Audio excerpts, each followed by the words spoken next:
ठीक है ना। इस हाथ च 2 मंदिर ते आ गेट पुराना लग्या अज भी, कुंडे चेक करो। कोई इबादत करने वाला नहीं हैगा, कोई हिंदू नहीं।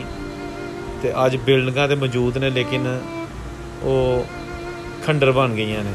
असी ये है गुरुद्वारा चक्की साहब, ये है गुरुद्वारा चक्की साहब एमनाबाद, शायद दूसरी साइड ते, लेकिन शहर दे विच गुरुद्वारा इनू कहंदे ने जी गुरुद्वारा भाई लालू दी खूही।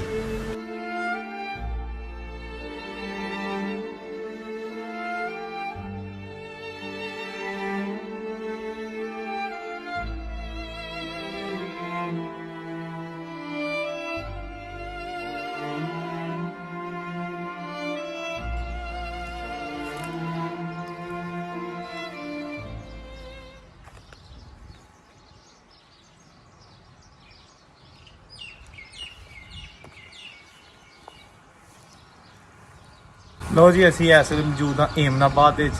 एमनाबाद एरिया जिथे मंदिर ने। एमनाबाद जिस तरह कि दसिया दोस्तों ने, बड़ा ही अमीर तरीन हिंदू दीवाना ते खत्रियां दा शहर सी, जिला गुजरांवाला।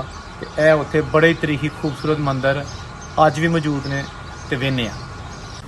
दोस्तों यह है मेन शहर एमनाबाद, ते यह दरवाज़ा अज भी मौजूद है। सामने तुसीं देख रहे हो शिव मंदिर, ठीक है ना। इस हाथ च 2 मंदिर ते आ गेट पुराना लग्या अज भी, कुंडे चेक करो। हूँ तो जनाब वो मिस्त्री बेचारे भी बजुर्ग जिन्होंने अब गेट बनाए उन्होंने, कोई उन्होंने दा पता नहीं होना। चेक करो गेट के जो अंदर आइए ना, बिल्कुल स्ट्रेट तो तुहानूं वड्डा शिव मंदिर नज़र आएगा। ये 6-7 स्टैप्स चढ़ के ना अज भी उत्ते जाना पैंदा। तो राइट साइड ते एक होर मंदिर है, देखो जी 4 दीवारी ढट गई है। मंदिर की बिल्डिंग जी ना वो मौजूद है। ते अंदर जनाब दुखा दियाँ ते 47 तो बाद जोड़े फिर उजाड़े पे ने, वह यादां ही रह गई ने। इत्थे जनाब बड़े अमीर तरीन रईस दीवान हुंदे सन, बड़े अमीर खत्तरी। तो जाहिर बात उन्होंने फिर मंदिर भी इत्थे बनवाए होंदे सन। तो यह चेक करो, क्या बात है जी। दोस्तों जग जिउंदियां दे मेले, देखो हुण इत्थे कोई इबादत करने वाला नहीं हैगा, कोई हिंदू नहीं। तो अज बिल्डिंगां ते मौजूद ने लेकिन वो खंडर बन गई ने। यह गेट नवां लग्या, तो यह जेह्ड़े देखो तुसीं नक्शनकारी, क्या बात है जी। यह उत्ते लैंटर पिया इट्टां दा। यह मेरा इत्थे टल्ली जिहड़ी है ना वो कोई टंगदे होणगे डेफिनेटली। तो यह थंब इट्टां दे, इट्टां नूं ही गोल करके थंब बनाए ने। चेक करो ना, जिहड़े ने यह चेक करो।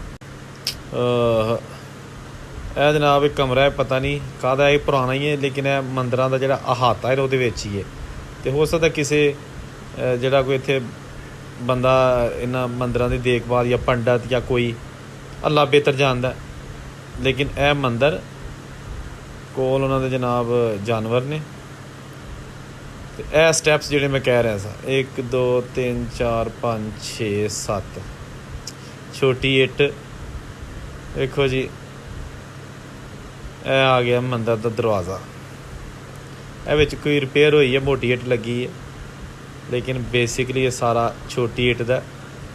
एग्जैक्ट डेट नहीं मालूम हो सकी कि कदों बनया, लेकिन ऑफकोर्स ये 18वीं सदी के ही बनया होएगा दरवाज़ा। वो ही पुराना जनाब।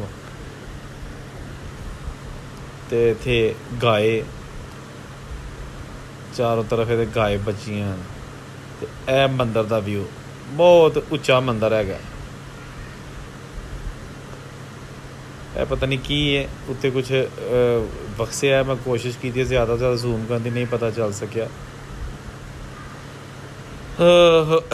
वेखो जनाब, किसी नूं पता सी कि यह जिहड़ियां सारियां चीज़ां कदी बेआबाद भी होणगियां, क्योंकि अचानक जो 1947 के फिर मुसलमान उधरों छड्ड के आए तो हिंदू सिख इधरों चले गए। तो अपनी इबादतगाह मुसलमान उधर छड्ड आए, हिंदू अपनी इबादतगाह इधर छड्ड गए। तो अज इत्थे फिर मुसलमान जिहड़े रिफ्यूजी आए सन उन्होंने जिस तरह भी इस्तेमाल किया। हुण तुहानूं विखालने इस शहर दे विच गुरुद्वारा साहब। ਇੱਥੇ ਬੇਸਿਕਲੀ 3 ਗੁਰਦੁਆਰਾ ਨੇ, ਲੇਕਿਨ 2 ਤੁਹਾਨੂੰ ਵਿਖਾ ਲਾਂਗੇ ਇਹਦੇ ਵਿੱਚ। ਇਹ ਆ ਗਏ ਜੀ ਗੁਰਦੁਆਰਾ ਸਾਹਿਬ। ਅਸੀਂ ਇਹ ਹੈਗਾ ਗੁਰਦੁਆਰਾ ਚੱਕੀ ਸਾਹਿਬ, ਇਹ ਰਿਹਾ ਗੁਰਦੁਆਰਾ ਚੱਕੀ ਸਾਹਿਬ ਏਮਨਾਬਾਦ। ਇਹ ਬਿਲਕੁਲ ਸ਼ਹਿਰ ਦੇ ਵਿੱਚ ਹੈਗਾ। ਅੱਜ ਵੀ ਇਸ ਕਾਬਲ ਹੈ ਕਿ ਇੱਥੇ ਬਿਹਤਰੀਨ ਸੰਗਤ ਹੁੰਦੀ ਹੈ, ਮਜ਼ਹਬੀ ਰਸੂਮਾਤ ਸਿੱਖ ਅਦਾ ਕਰਦੇ ਨੇ। ਇਹਨੂੰ ਸੰਭਾਲਿਆ ਇਹ ਪੁਰਾਣਾ ਦਰਵਾਜ਼ਾ, ਪਿੱਲਰ ਬਣੇ ਜਨਾਬ। ਇਹ ਬਿਲਕੁਲ ਸ਼ਹਿਰ ਦੇ ਵਿੱਚ ਇਮਾਰਤ ਹੈ, ਇਹ ਦੇਖ ਸਕਦੇ ਹੋ ਤੁਸੀਂ। ਯਾਦਾਂ ਹਾਲੇ ਵੀ ਦੋਸਤੋ, ਜਦੋਂ ਸਿੱਖ ਇੱਥੇ ਆਉਂਦੇ ਨੇ ਨਾ ਏਮਨਾਬਾਦ, ਤੇ ਇੱਥੇ ਆਉਂਦੇ ਨੇ ਇਸ ਗੁਰਦੁਆਰਾ ਚੱਕੀ ਸਾਹਿਬ ਦੇ ਵਿੱਚ ਦਰਸ਼ਨ ਕਰਨ ਅਤੇ ਆਪਣੀਆਂ ਮਜ਼ਹਬੀ ਰਸੂਮਾਤ ਅਦਾ ਕਰਨ। ਇਹ ਹੁਣ ਲਾਕ ਬੰਦ ਵਰਨਾ ਮੈਂ ਤੁਹਾਨੂੰ ਅੰਦਰ ਵੀ ਦੱਸਦਾ, ਚਾਬੀ ਲੈਣ ਦੀ ਕੋਸ਼ਿਸ਼ ਕੀਤੀ, ਨਹੀਂ ਲੱਭ ਸਕੀ। ਗੁਰਦੁਆਰਾ ਚੱਕੀ ਸਾਹਿਬ। ਅਤੇ ਹੁਣ ਅਸੀਂ ਚੱਲਦੇ ਹਾਂ, ਤੁਹਾਨੂੰ ਇੱਕ ਹੋਰ ਗੁਰਦੁਆਰਾ ਹੈ, ਉਹ ਵੀ ਸ਼ਹਿਰ ਦੇ ਵਿੱਚ ਹੀ, ਉਹ ਵਿਖਾਲਦੇ ਹਾਂ। ਇਹ ਜਨਾਬ ਅਸੀਂ ਆ ਗਏ ਸ਼ਹਿਰ ਦੇ ਦੂਸਰੀ ਸਾਈਡ 'ਤੇ, ਲੇਕਿਨ ਸ਼ਹਿਰ ਦੇ ਵਿੱਚ ਗੁਰਦੁਆਰਾ। ਇਹਨੂੰ ਕਹਿੰਦੇ ਨੇ ਜੀ ਗੁਰਦੁਆਰਾ ਭਾਈ ਲਾਲੂ ਦੀ ਖੂਹੀ, ਇਹ ਲਿਖਿਆ। ਇਹ ਮਿਸਟਰ ਪੀਟਰ ਜੌਨ ਸੀ ਜਿਹਨੇ ਇਹਦਾ ਇਫਤਤਾਹ ਕੀਤਾ ਸੀ। ਖੈਰ ਇਹ ਇਫਤਤਾਹ ਜਿਹੜਾ ਨਾ ਇਹਦੀ ਇਹ ਬਹਾਲੀ ਦਾ, ਯਾਨੀ ਕਿ ਇਹਦੀ ਰੈਨੋਵੇਸ਼ਨ ਜਦੋਂ ਹੋਈ ਹੈ ਉਹ ਵੇ। ਇਹ 1947 ਦੀ ਤਖਤੀ ਨਹੀਂ ਲੱਗੀ ਦੀ, ਉਹ ਇਹ 1998 ਦੀ ਲੱਗੀ ਹੈ। ਇਹਨੂੰ ਰੈਨੋਵੇਟ ਕੀਤਾ, ਇਹਦੀ ਜਿਹੜੀ ਕੋਈ ਮੁਰੰਮਤ ਸੀ ਉਹ ਕੀਤੀ, ਅਤੇ ਅੱਜ ਆ ਬਿਲਕੁਲ ਸ਼ਹਿਰ ਦੇ ਵਿੱਚ ਮੌਜੂਦ ਹੈ ਗੁਰਦੁਆਰਾ ਭਾਈ ਲਾਲੂ ਦੀ ਖੂਹੀ। ਇਹਦੇ ਅੰਦਰ ਪੁਰਾਣੀ ਖੂਹੀ, ਲੇਕਿਨ ਹੁਣ ਮੰਦਰ ਦੇ ਵਿਊਜ਼ ਤੁਹਾਨੂੰ ਫਿਰ ਕਿਸੇ ਵਾਲੇ ਵੀਡੀਓ 'ਚ ਵਿਖਾ ਲਾਂਗਾ ਜਦੋਂ ਮੈਨੂੰ ਚਾਬੀ ਦਾ ਅਰੇਂਜ ਹੋ ਜਾਏਗਾ। ਅਤੇ ਅੱਜ ਦੀ ਵੀਡੀਓ ਦੇ ਵਿੱਚ ਮੈਂ ਕੋਸ਼ਿਸ਼ ਇਹ ਕੀਤੀ ਹੈ ਕਿ ਤੁਹਾਨੂੰ ਸ਼ਿਵ ਮੰਦਰ ਅਤੇ 2 ਗੁਰਦੁਆਰਾ ਸਾਹਿਬ ਜਿਹੜੇ ਇੱਥੇ ਹੈਗੇ ਨੇ ਏਮਨਾਬਾਦ 'ਚ ਉਹ ਵਿਖਾ ਲਈਏ। ਇਹ ਜਨਾਬ ਇਹ ਪੁਲਿਸ ਸਟੇਸ਼ਨ ਪੰਜਾਬ ਪੁਲਿਸ, ਇਹ ਬੜਾ ਹੀ ਕਦੀਮੀ ਕਸਬਾ ਹੈਗਾ ਜ਼ਿਲ੍ਹਾ ਗੁਜਰਾਂਵਾਲੇ ਦਾ, ਜਿਹਦੇ ਵਿੱਚ ਅੱਜ ਵੀ ਬੇਸ਼ੁਮਾਰ ਤਾਰੀਖੀ ਇਮਾਰਤਾਂ। ਦੇਖੋ ਨਾ, ਗਲੀ 36 ਹੈ, ਇਹ ਉੱਥੇ ਕੜੀਆਂ ਪਈਆਂ ਨੇ। ਇਹ ਕੋਲਾ ਨਵਾਂ ਨਿਕਲਿਆ, ਨਵਾਂ ਹੈ, ਲੇਕਿਨ ਇਹ ਜਿਹੜੀ ਤੁਸੀਂ ਦੇਖ ਰਹੇ ਹੋ ਸਾਰੀ ਗਲੀ ਆ ਛੋਟੀ ਇੱਟ। ਇਹ ਚੈੱਕ ਕਰੋ ਜੀ, ਲੱਕੜਾਂ। ਇਹ ਦੀਵਾਨਾਂ ਦਾ ਪਿੰਡ ਸੀ ਜੀ। ਉਹ ਸਨ ਘੜਤਲ ਪਿੰਡ ਹੈਗਾ ਡਸਕੇ ਦੇ ਕੋਲ, ਉੱਥੋਂ ਦੇ ਦੀਵਾਨ ਸਨ, ਅਤੇ ਉਹ ਇੱਥੇ ਵਾਹ ਸਾਹਿਬ ਪਹਿਲਾਂ ਆ ਕੇ ਆਬਾਦ ਹੋਏ ਸਨ।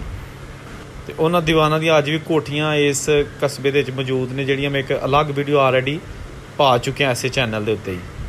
ਦੀਵਾਨ ਲਖਪਤ ਰਾਏ, ਦੀਵਾਨ ਜਸਪਤ ਰਾਏ।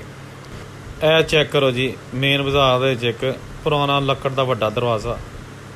ਇਹ ਲਓ, ਇਹਨੂੰ ਜਨਾਬ ਤੁਸੀਂ ਕਬਜ਼ੇ ਕਿੱਲ ਉਸੇ ਤਰ੍ਹਾਂ ਲੱਗੇ, ਅਤੇ ਹੁਣ ਥੱਲਿਓ ਮੇਰਾ ਖੁੱਲ੍ਹਦਾ ਨਹੀਂ, ਮਿੱਟੀ 'ਚ ਆ ਗਿਆ। ਇਹਦੀ ਬੈਕ ਸਾਈਡ ਇਹ ਵੀ ਯਾਦਾਂ ਜੀ, ਵੱਡਾ ਦਰਵਾਜ਼ਾ ਹੈ। ਉੱਤੇ ਛੱਤ ਚੇਂਜ ਹੋਈ ਹੈ, ਕੰਧਾਂ ਵੀ ਚੇਂਜ ਹੋਈਆਂ, ਲੇਕਿਨ ਇਹ ਪਿੱਛੇ ਜਿਹੜੀ ਰਾਈਟ ਸਾਈਡ 'ਤੇ ਬਿਲਡਿੰਗ ਹੈ ਜਾਂ ਉਹ ਪਿੱਛੇ ਖੋਲੇ ਨਜ਼ਰ ਆ ਰਹੇ ਨੇ। ਇਹ ਵੀ ਕੋਈ ਪੁਰਾਣੀ ਇਮਾਰਤ ਦਾ ਖੰਡਰ ਹੈਗਾ। ਅਤੇ ਜਨਾਬ ਇਹ ਸੀ ਅੱਜ ਦੀ ਵੀਡੀਓ ਏਮਨਾਬਾਦ ਦੇ ਵਿੱਚੋਂ। ਉਮੀਦ ਹੈ ਤੁਹਾਨੂੰ ਅੱਛੀ ਲੱਗੀ ਹੋਏਗੀ। ਮਜ਼ੀਦ ਵੀਡੀਓਜ਼ ਲਈ ਚੈਨਲ ਨੂੰ ਜ਼ਰੂਰ ਸਬਸਕ੍ਰਾਈਬ ਕਰ ਲਓ ਮੀਡੀਆ ਟਾਪ ਨੂੰ, ਅਤੇ ਵੇਖਦੇ ਰਹੋ ਮੀਡੀਆ ਟਾਪ। ਅੱਲਾ ਹਾਫਿਜ਼।